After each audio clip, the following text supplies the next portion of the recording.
Hi, I'm Anne-Marie from brambleberry.com. Today, I'm going to be showing you everything you get in a Brambleberry kit, as well as making this amazing relaxing lavender soap. In addition to shipping for free, the Brambleberry kits come in a convenient box that you can gift and is fully self-contained, meaning it's got everything you need right inside to make the project.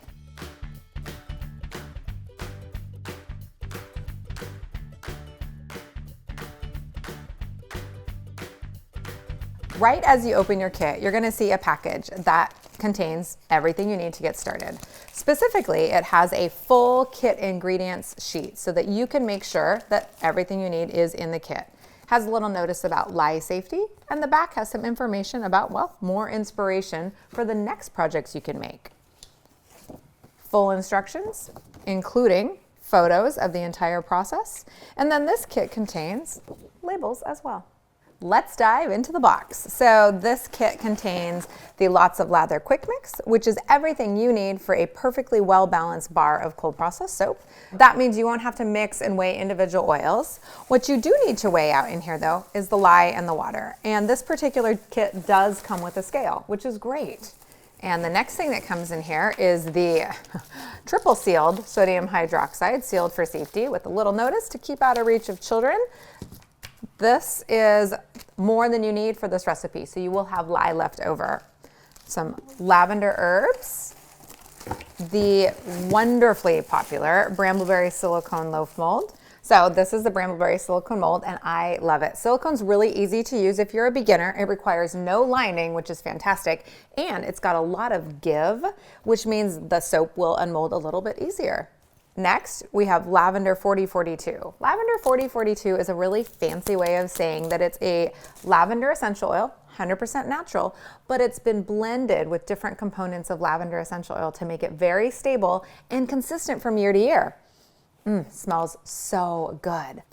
Next, we have sodium lactate, which is a fancy word of saying basically salt, and it helps to harden up the entire recipe, make it shinier, and also easier to pull out of the mold more quickly. Then we have rubbing alcohol. This is 99% isopropyl rubbing alcohol, and you spray it on the soap when the soap is done to help make a barrier between the air and the soap, which helps to prevent something called soda ash. Soda ash is when the soap develops a little bit of salt on the top of the soap that makes it look, well, ashy. Next, we have gloves, right? You can't ever be too safe when you're making cold process soap. Gloves are important to protecting your skin from errant lye and water drops or fresh soap drops. Very fresh liquid soap drops have a pH of up to 14, and they can really sting and make your skin feel dry if they get onto your hands. And speaking of safety, goggles. These goggles have nice little rims on them, so that way if there's any errant lye splashes or soap splashes, they won't get anywhere near your eyes. Then we have the Ultramarine violet colorant. Now this is awesome because it's a stable colorant, meaning it won't morph or change colors in the soap. What you see is what you get. So when you add this at thin trace, you'll be able to know exactly what color your soap is going to be at the time you add it. And finally, last but not least, we have a digital kitchen scale. And digital is really nice because then you can measure down to smaller gram sizes, or you can measure down to the 0.1 ounces, because accuracy is really important when you're making soap. This is a very complete kit, especially with the addition of the safety equipment and the scale. If you're ever wondering what comes inside the kit, make sure to check out the kit page where every single thing that is inside the box is listed really clearly on the website. That way you know if you need to augment with any tools from at home.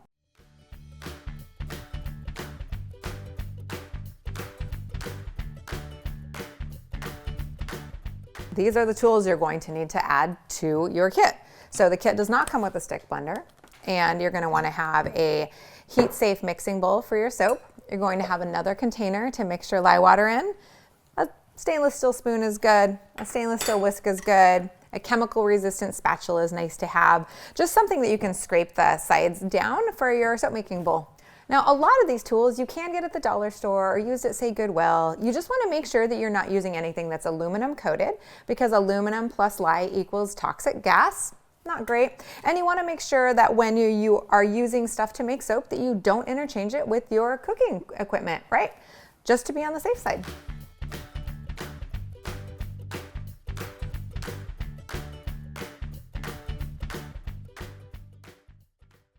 we've unboxed. We're super excited to get making soap, right? First, we've got a little bit of prep to do. The instructions walk you through all of this. So let's look at the very first thing. Safety first. Before getting started, read the Lye safety guide that comes in this kit. Suit up for safety. So that means put on your soap making goggles.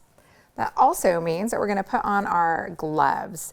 The first thing we're going to do is prep the lye according to the instructions, which means setting out your scale and make sure that it's set to ounces. There has been so much testing that's gone into these Brambleberry kits. We've had everybody from experienced soap makers to newbies make the soap to make sure that this is a fully and complete instruction guide for you. So following right along with these instructions, we are going to prep the lye first. We're going to weigh out 10 ounces of room temperature distilled water. The reason we use distilled water is to ensure that there are no contaminants inside the water. So for example, if you live in an area that has old piping, you'll get metals in your water.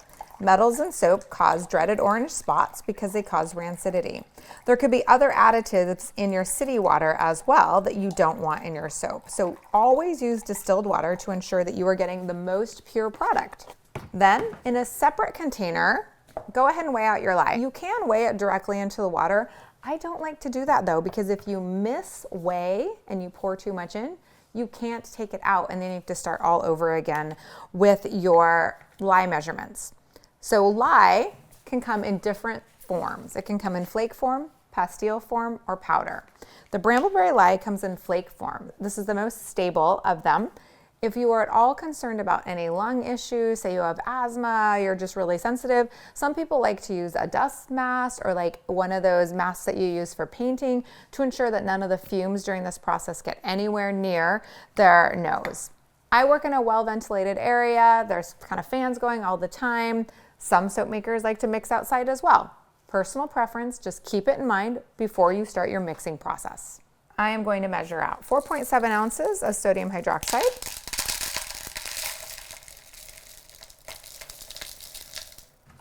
So now it's time to carefully add the lye to the water. So heat safe, chemical resistant container, stainless steel spoon, well-ventilated area, children's and pets, nowhere around me.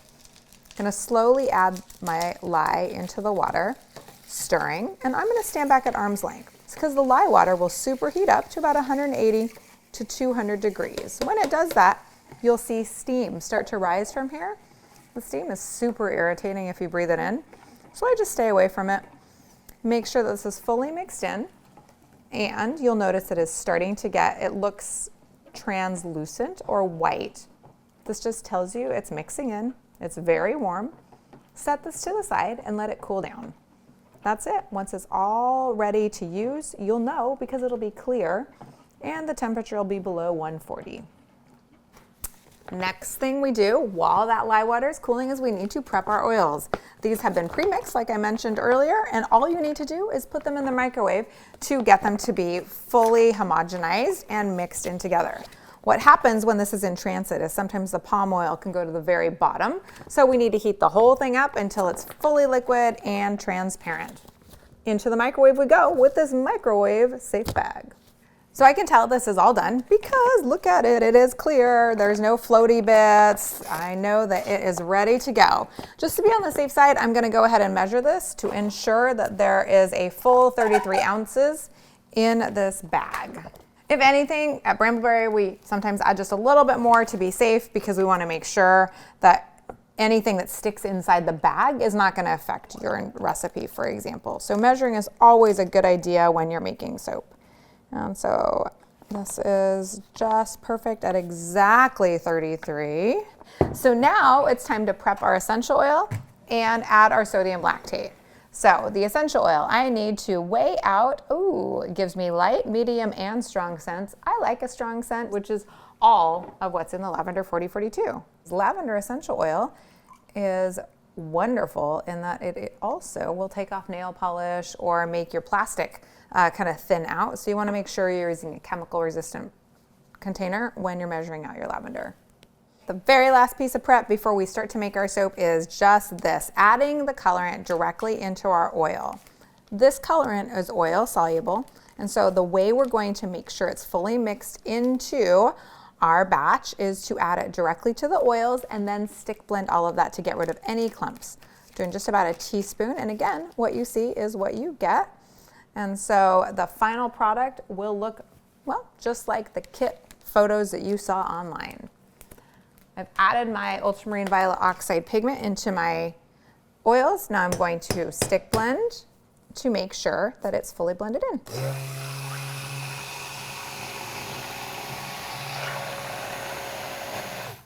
Now that I'm positive there's no clumps and it's been evenly mixed in, it's time to slowly add my lye water. I'm going to take my spoon out because that could make a really nasty splash. I'm going to put this directly into the sink so that way no one accidentally touches any sort of lye water that's left on the spoon.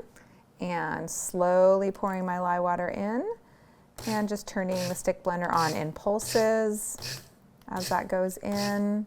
I'm pouring gently and slowly to make less air bubbles. It's not that big of a deal, but when you cut your soap, if there are air bubbles in it, they look like little white specks sometimes. So I just pour slowly and carefully down the shaft of the stick blender to avoid the air bubbles.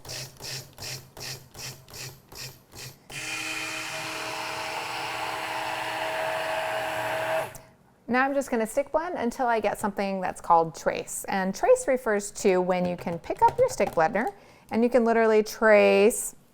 Some people say your name, but quite frankly, if your name is Anne-Marie, there's no way you're going to be able to trace it. But trace a, say, circle and it stays on the surface. In this case, I'm not getting that yet, so I'm going to keep stick blending.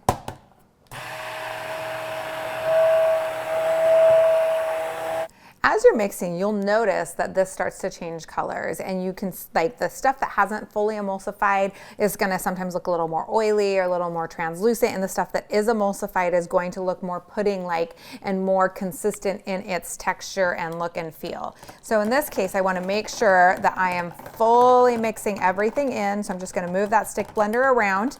And this is another good reason to use a glass container when you're mixing, because that way you can see all the different color striations.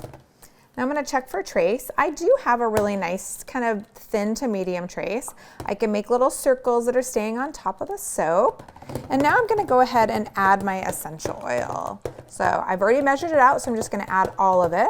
Lavender essential oil behaves beautifully, so I don't have to worry about any sort of bad chemical reaction here. And so I'm just going to turn on my stick blender again to get a slightly thicker trace because I want to build up some, I don't know, swoop-de-swoops on the top of my soap.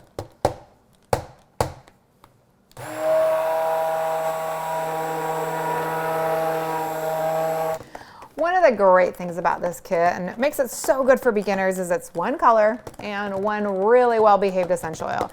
And a thing that really trips up beginner soap makers is like this whole trace concept. Like, when am I done? When is it ready to pour? And the great thing about this is you can just kind of keep stick blending.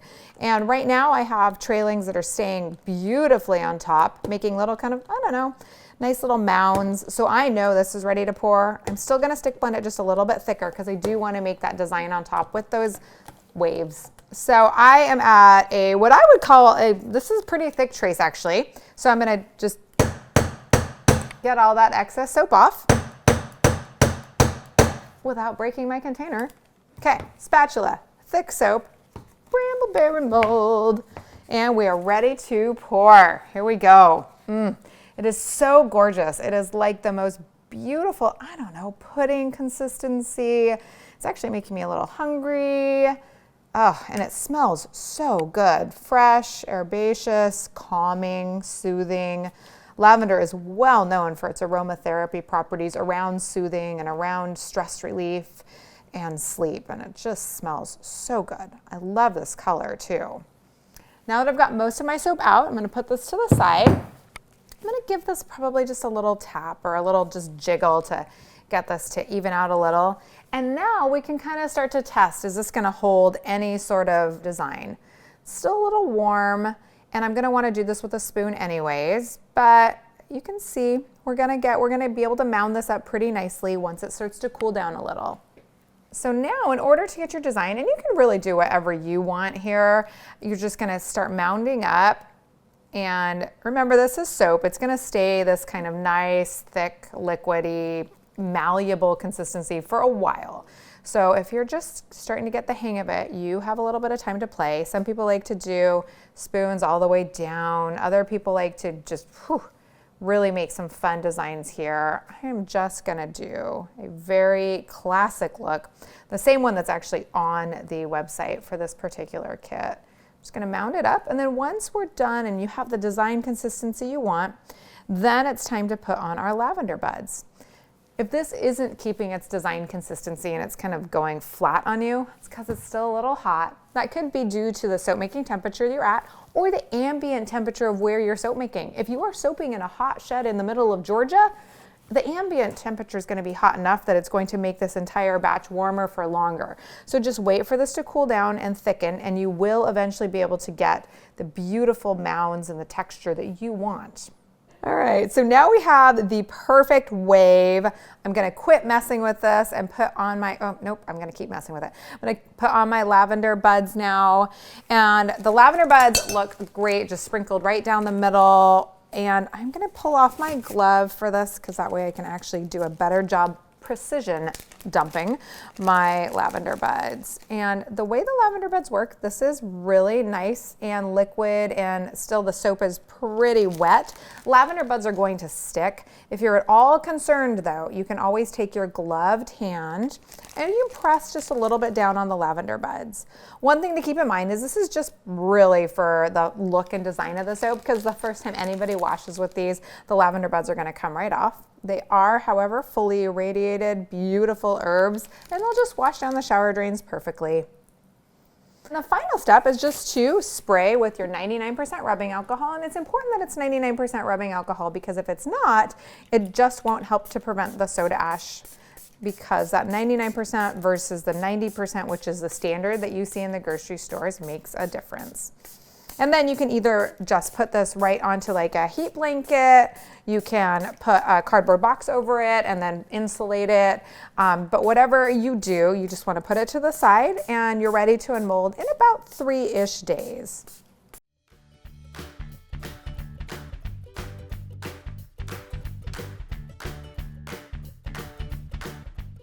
We made this 3 days ago, and you can see that when we made it, it was slightly thicker in trace, and so it's got a slightly more in-depth design. When you pop this out of the molds, you just pull gently away from the sides and then slowly push out from the bottom. And one of the nice things about the silicone molds is you can see the airlock breaking. So you can see that it's coming out really beautifully. You don't want to just turn this over and shake it and have it come down on its nice design though. You do want to have it come down from the side. And that popped out beautifully.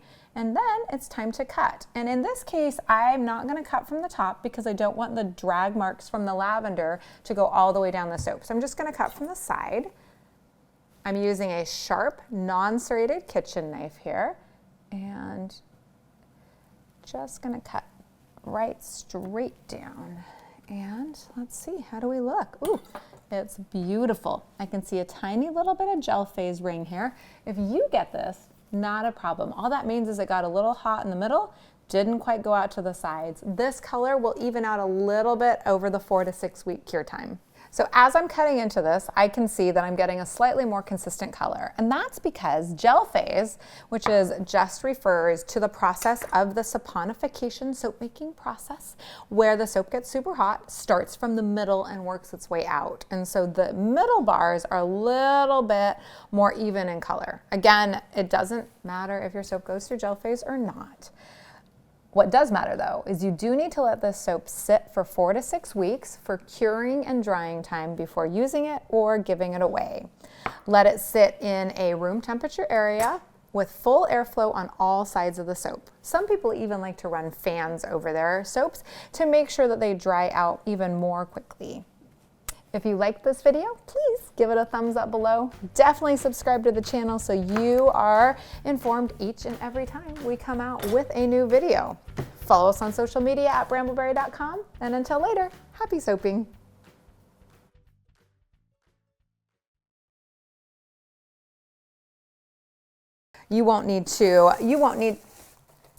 Okay, that splashes inside your eyes will burn your eyes. How's that for happy? I've limited the amount of caffeine I've had this morning, so It's good too.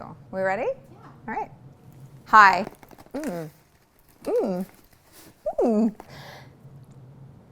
You think we can just, okay. Okay. Let's see what's inside. Nope, let's not. Okay. I measured out way too much. I'll be pouring some back in now. I'm getting hungry. This is exactly why we use a second container. I totally went someplace else in my head and went to 6.2. Like I wasn't even here. Whatever, I'm just gonna keep talking. Sorry guys. I feel like everybody comes back to simple, gorgeous, clean. It probably reflects the inner state of your being. Calm, cool, and collected, and in a happy, content place in your life. Absolutely. Yeah.